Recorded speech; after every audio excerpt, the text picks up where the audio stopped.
Oke, Assalamualaikum warahmatullahi wabarakatuh.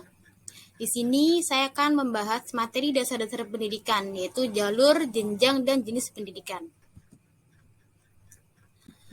Pada hari ini kita akan membahas 3 materi atau 3 poin. Yang pertama ada jalur pendidikan, yang kedua ada tahap-tahap pendidikan, dan yang ketiga adalah jenis-jenis pendidikan.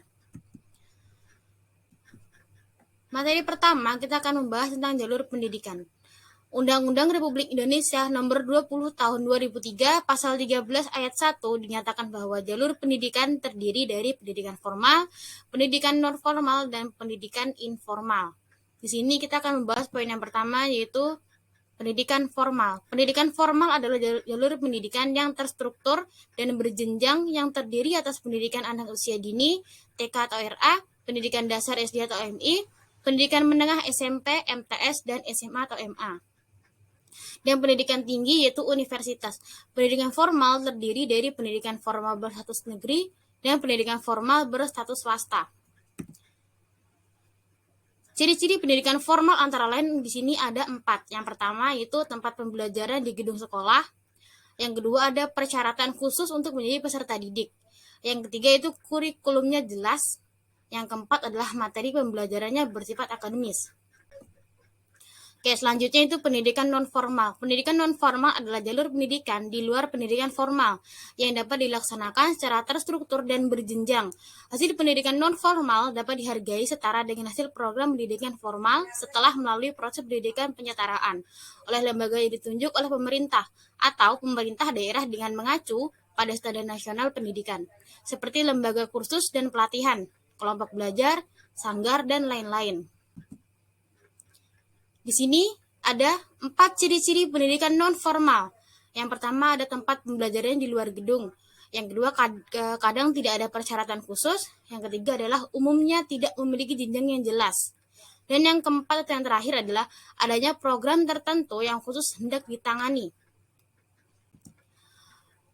Next, selanjutnya yaitu C, pendidikan informal. Pendidikan informal adalah jalur pendidikan keluarga dan lingkungan yang berbentuk kegiatan belajar secara mandiri.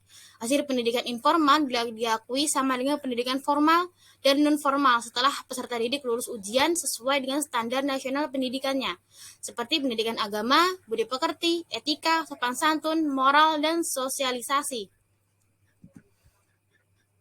Nah, sama di sini juga ada 4 ciri-ciri pendidikan formal. Yang pertama itu tempat pembelajarannya bisa di mana saja.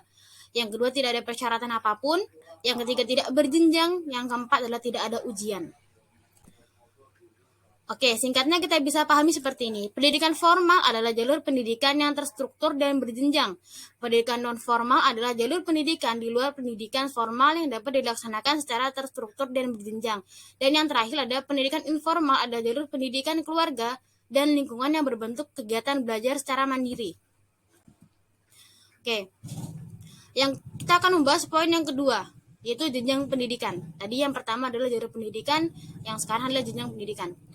Jenjang pendidikan adalah tahap pendidikan yang diterapkan berdasarkan tingkat perkembangan peserta didik, tujuan yang akan dicapai, dan kemampuan yang akan dikembangkan.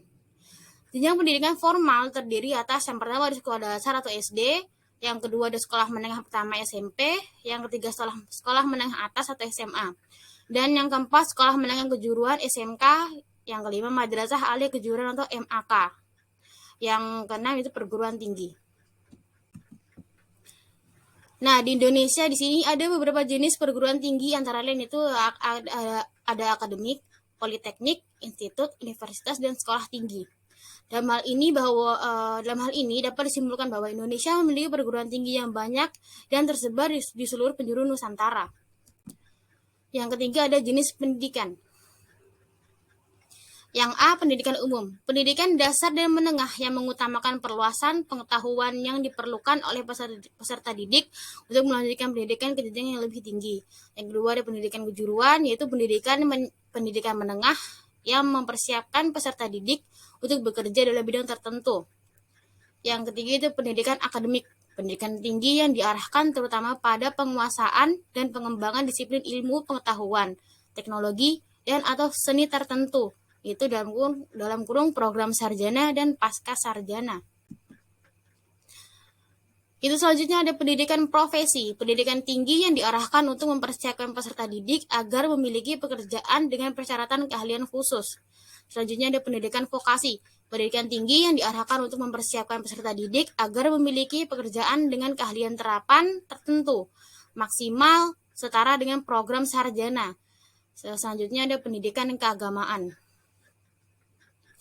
Pendidikan dasar, menengah, dan tinggi yang mempersiapkan peserta didik untuk dapat menjalankan peranan yang menuntut penguasaan ilmu pengetahuan tentang ajaran agama atau menjadi ahli ilmu agama.